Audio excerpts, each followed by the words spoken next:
नमस्कार, जनतंत्र टीवी देख रहे हैं आप। आपके साथ मैं हूं संतोष कंगवार। बुलेटिन की शुरुआत करेंगे। सीएम शिवराज सिंह चौहान ने अपने निवास पर विमुक्त, घुमक्कड़ और अर्ध घुमक्कड़ जनजाति पंचायत के साथ संवाद कार्यक्रम का शुभारंभ किया। सीएम शिवराज ने कार्यक्रम को संबोधित करते हुए कहा कि विमुक्त, घुमक्कड़ और अर्ध घुमक्कड़ जनजाति की अपनी परंपरा और इतिहास रहा है। आज के ही दिन काले कानून को रद्द कर दिया गया था, तभी से इसे सभी घुमंतु जातियां विमुक्त दिवस के रूप में हर साल मनाती हैं। मध्य प्रदेश की धरती पर भी 31 अगस्त का दिन विमुक्त दिवस के रूप में मनाया जाएगा। सीएम ने कहा कि मैं आज उनका स्वागत कर रहा हूं जो विकास की दौड़ में पिछड़ गए हैं, जो आज भी गरीब और असमानता का दंश झेल रहे हैं, जिनको ऐतिहासिक रूप से समानता का दर्जा नहीं मिला है, जिन्होंने देश, धर्म और संस्कृति बचाने के लिए अपनी पहचान समाप्त कर दी थी। मैं आपकी तपस्या और संकल्प को प्रणाम करता हूं। साथ ही बताया कि 2011 में पहली बार तय किया कि घुमंतु और अर्ध घुमंतु का अलग से मंत्रालय बनाया जाएगा।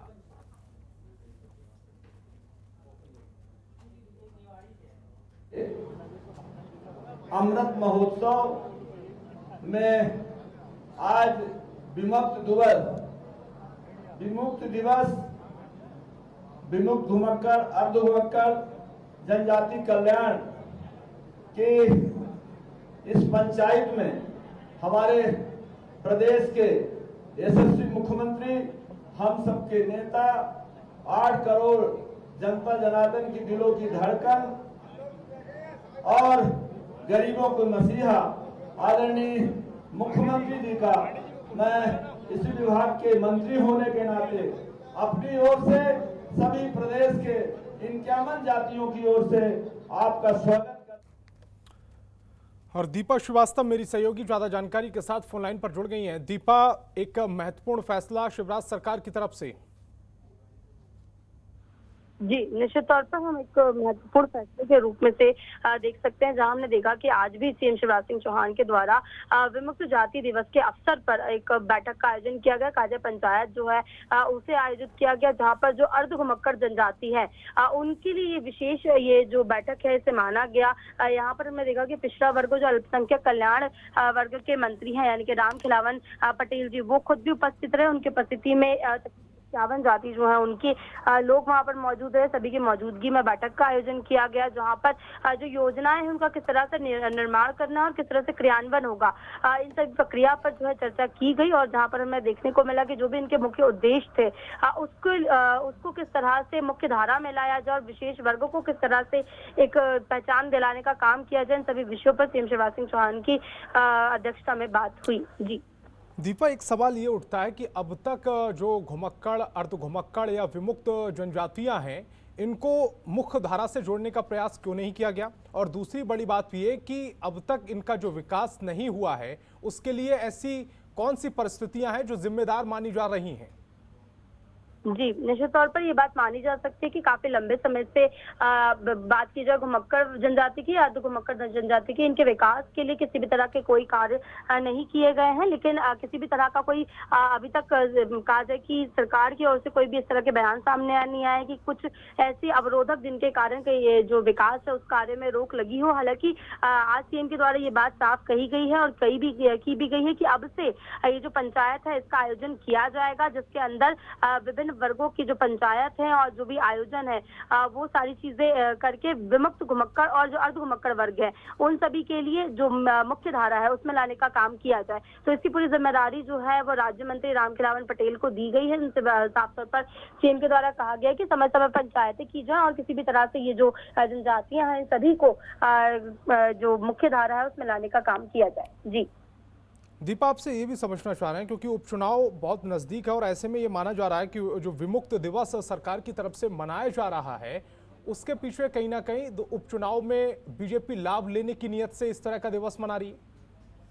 जी, निश्चित तौर पर ये बात कही जा सकती है। भले हम जिस तरह से विमुक्त दिवस है इसकी बात करें, इसके अन्य अलावा भी जो संतोष जिस तरह से सभी दिवसों को मनाया गया, कल भी हमने देखा कि कुशाभाऊ ठाकरे जो है उनके जन्म दिवस को जिस तरह से आदिवासी क्षेत्रों पर फोकस किया गया, उन जगहों पर जो सुंदरकांड है वो कराए गए, सभी पंचायत स्तर पर सुंदरकांड कराए गए। कहीं ना कहीं जो एक एजेंडा जो है उसको तय करने का प्रयास किया गया और निश्चित तौर पर उपचुनाव से जोड़कर ही इसे देखा जा रहा है, क्योंकि जहाँ जिन क्षेत्रों में उपचुनाव होने टाउन है वहां पर ही सबसे ज्यादा फोकस जो है किया गया। और अब जिस तरह से एक बार फिर से इस तरह से दिवस मनाया गया और जहां पर हमने देखा कि घुमक्कड़ और अर्ध घुमक्कड़ जो जनजातियां हैं उन पर फोकस कहीं ना कहीं किया गया है, तो निश्चित तौर पर ये बात कही जा सकती है कि सरकार सभी वर्गों को साधने का प्रयास कर रही है। इसीलिए कहीं ना कहीं आज इस पंचायत का भी आयोजन किया गया, क्योंकि इससे पहले हमने देखा है कि ना इस दिवस को मनाया गया और ना ही इस तरह की पंचायत जो थी उसका आयोजन किया गया, ना ही सीएम के द्वारा इन सभी जनजाति के जो लोग थे इन सभी से मिलने का प्रयास किया गया। तो निश्चित तौर पर संतोष, हम कहीं ना कहीं ये बात तो मान सकते हैं कि उपचुनाव में कहीं ना कहीं जनता को साधने के लिए और जो आगामी चुनाव है उनमें भी किस तरह से लोगों को संवाद किया जाए, उन्हें किस तरह से जोड़ा जाए, उसके लिए इस तरह की बैठक जो है उसका आयोजन किया जा रहा है। हम देख रहे हैं कि इन जनजातियों के जो प्रदेश भर से आने वाले प्रतिनिधि थे उन सभी से सीएम ने संवाद भी किया है। इससे पहले भी हमने देखा था कि महिला, किसान, विद्यार्थी, व्यापारी, खिलाड़ी सभी वर्गों को पंचायत में आयोजन कर कहीं ना कहीं साधने का प्रयास किया जाए। तो निश्चित तौर पर ये बात मानी जा सकती है संतोष कि सरकार कहीं ना कहीं एजेंडा तय करना चाह रही है और जो लोग हैं उन्हें भेजने का प्रयास जो है उपचुनाव के लिए कहीं या मेन जो चुनाव उन्हें उनके लिए किया जा रहा है। जी दीपा, आप हमारे साथ बने रहिए, आगे भी आपसे अपडेट लेंगे। और भोपाल में गृह मंत्री नरोत्तम मिश्रा ने पुलिस मुख्यालय में बैठक की है जिसमें नक्सलियों पर कमर कसना, शराब माफियाओं पर कड़ी कार्रवाई करने को लेकर चर्चा की गई। साथ ही अपराधों को रोकने के लिए रणनीति बनाई गई है। इस दौरान गृह मंत्री नरोत्तम मिश्रा का बड़ा बयान सामने आया है। नरोत्तम मिश्रा ने कहा है कि इंदौर में दंगों की साजिश के आरोप में गिरफ्तार आरोपियों का तालिबानी कनेक्शन सामने आया है। इस कनेक्शन को लेकर इंदौर पुलिस की स्पेशल टीम जांच कर रही है। इससे पहले आरोपियों का पाकिस्तानी कनेक्शन सामने आया था, लेकिन तालिबानी कनेक्शन सामने आने के बाद अब मध्य प्रदेश की नहीं बल्कि केंद्र की खुफिया एजेंसी सक्रिय हो गई है। समाज के अंदर कुछ इस तरह के लोग सक्रिय हैं जो देश तोड़ने वाली ताकतों के खिलाफ हो जाते हैं तो समाज की तो क्या चलिए, भारत तेरे टुकड़े होंगे वाली नारों के साथ चले जाते हैं। जो पाकिस्तान जिंदाबाद के उज्जैन में नारे लगे उसको कह देते हैं काजी साहब जिंदाबाद के नारे लगे। अब ये क्या है? बिना जांच किए, बिना सोचे, बिना समझे आप ऐसे लोगों का सपोर्ट कर रहे हो। जो ये हिंदू मुसलमान की बात नहीं थी उज्जैन में, ये दो देश का मामला था, दो राष्ट्रों का मामला था। ये बर्दाश्त नहीं होगा मध्य प्रदेश में, किसी भी कीमत पे कोई भी तालिबानी सोच बर्दाश्त नहीं होगी। क्षेत्र डीजीपीओ की बैठक तिमाही होती है, इस बार मध्य प्रदेश ने होस्ट किया है उसे, और हमारी कुछ विचारों का आदान प्रदान होता है। कुछ संगठित अपराध होते हैं, नक्सलाइट जैसी समस्या होती है, जैसे जहरीली शराब पड़ोस के प्रदेश से ना आ जाए। नक्सल गतिविधियों में हम एक दूसरे से विचार आदान प्रदान करेंगे तो स्वाभाविक रूप से अच्छा रहता है। संगठित अपराध की दिशा में, अवैध शराब की दिशा में, ये जो समाज को बांटने वाली ताकतें हैं और उसमें जो संरक्षण देने वाले लोग हैं, इसका भी विचार का आदान प्रदान हो जाता है कि कोई देश तोड़ने वाली ताकतें सक्रिय तो नहीं है। 200 इस तरह के उसके पास में आपत्तिजनक सामग्री दस्तावेज मिले। व्हाट्सएप के ग्रुप होते हैं, सीडी होती हैं, पेन ड्राइव होती है, और अकेला वही नहीं है कि पाकिस्तान से ही एक आध जगह तो तालिबान की बातचीत के भी उसमें संकेत आए। उसको वेरीफाई करा रहे हैं, उसकी जांच करा रहे हैं, लेकिन बहुत गंभीर प्रकार का मामला सामने आया है। इंदौर के अलावा और जगह हो सकते हैं? हमने पूरे उस इलाके को अलर्ट मोड पे किया हुआ है और निश्चित रूप से जैसे जैसे प्रकरण हाथ में आते जाएंगे वैसे वैसे पुलिस कार्रवाई लेकिन सख्ती के साथ में करेंगे। और दीपा श्रीवास्तव मेरी सहयोगी लगातार फोन लाइन पर बनी हुई हैं। दीपा, इंदौर में जो घटना हुई है उसका तालिबान से कनेक्शन नरोत्तम मिश्रा ने निकाल दिया है, इसे कैसे देखें?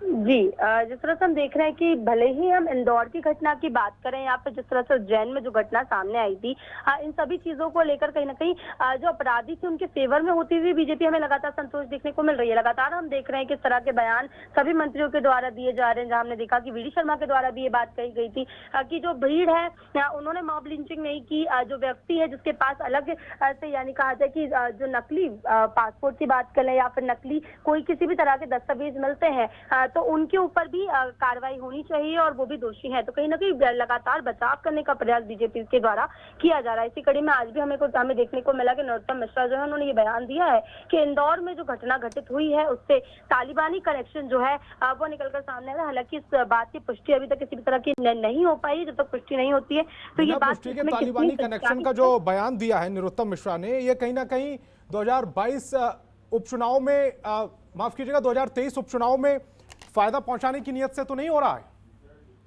जी, निश्चित तौर पर ये कहा जा सकता है कि उपचुनाव की बात करें या 2023 के चुनाव की हम बात करें, दोनों में ही कहीं ना कहीं फायदा पहुंचाने का प्रयास लगातार बीजेपी के द्वारा किया जा रहा है। क्योंकि हम देख पा रहे हैं कि पिछले 10 दिनों के अंदर संतोष 10 दिनों के अंदर 8 मॉब लिंचिंग की घटनाएं जो है प्रदेश में निकलकर सामने आ गई। और कहीं ना कहीं इन सभी घटनाओं को अगर हम देखते हैं तो इन सभी के अंदर केवल जो धर्म के आधार पर ही कहीं ना कहीं हिंसा जो है वो हमें होती हुई नजर आ रही है कि एक वर्ग विशेष के द्वारा ही हिंसा लगातार की जा रही। तो निश्चित तौर पर ये बात कही जा सकती है कि कहीं ना कहीं उपचुनावों में इन एजेंडे को और कहीं ना कहीं जो ये और इस तरह के आरोप भी विपक्ष की तरफ से दीपा लग रहे हैं। आप हमारे साथ बने रहिए, आगे भी आपसे अपडेट लेंगे।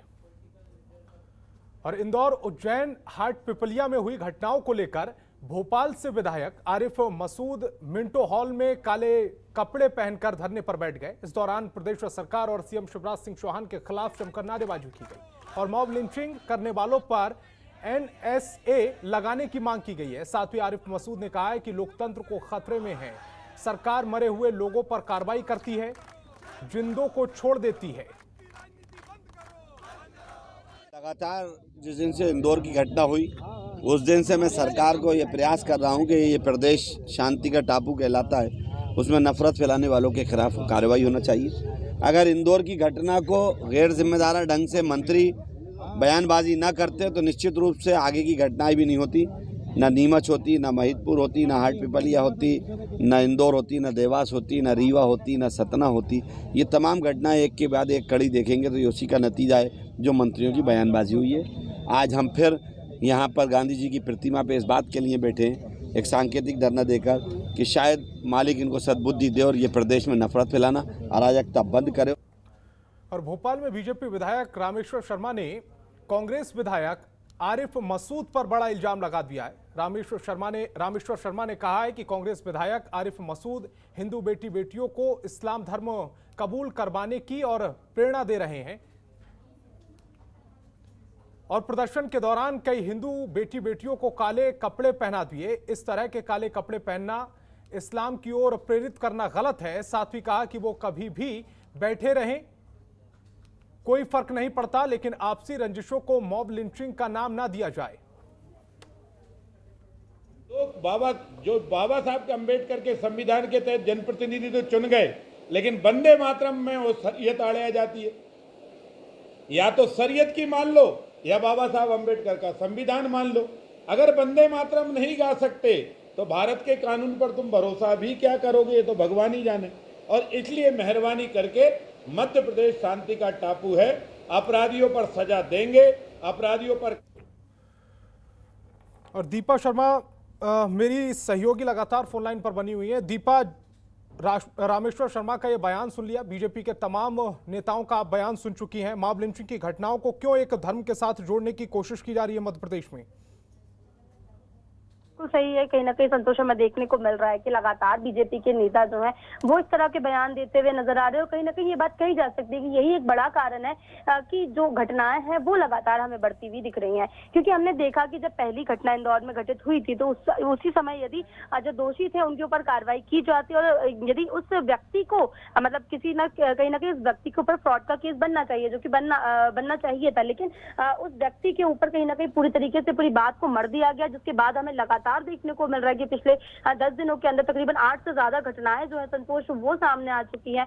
और अब भी कहीं ना कहीं अगर देखा जाए तो सरकार के द्वारा किसी भी तरह की कोई बड़े कदम जो या कहा जाए कोई जो ठोस कदम है वो नहीं उठाए जा रहे। निश्चित तौर पर जो मुख्य आरोपी है यानी एक आरोपी का किसी भी व्यक्ति का घर जो है वो तोड़ने का काम किया जाता है, वो भी तब जब कहीं ना कहीं वीडियो वायरल होता है। लेकिन जो प्रशासनिक तौर पर जो कार्रवाई होनी चाहिए यानी मॉब लिंचिंग करने वाले जो लोग हैं उनके ऊपर जिस तरह की कड़ी कार्रवाई होनी चाहिए उस तरह की कार्रवाई प्रदेश में होती भी नजर नहीं आ रही। और कहीं ना कहीं इसी का एक बड़ा कारण है कि लगातार इस तरह की घटनाएं दीपा उनका बचाव करते हुए सरकार दिख रही है और जो जिस तरह के बयान सरकार की तरफ से दिए जा रहे हैं उनकी नुमाइंदगी करने वाले उनके प्रवक्ताओं की तरफ से दिए जा रहे हैं, वो अपने आप में काफी कुछ बयान कर रहा है। दीपा, आप हमारे साथ जुड़िए, आपका बहुत बहुत शुक्रिया।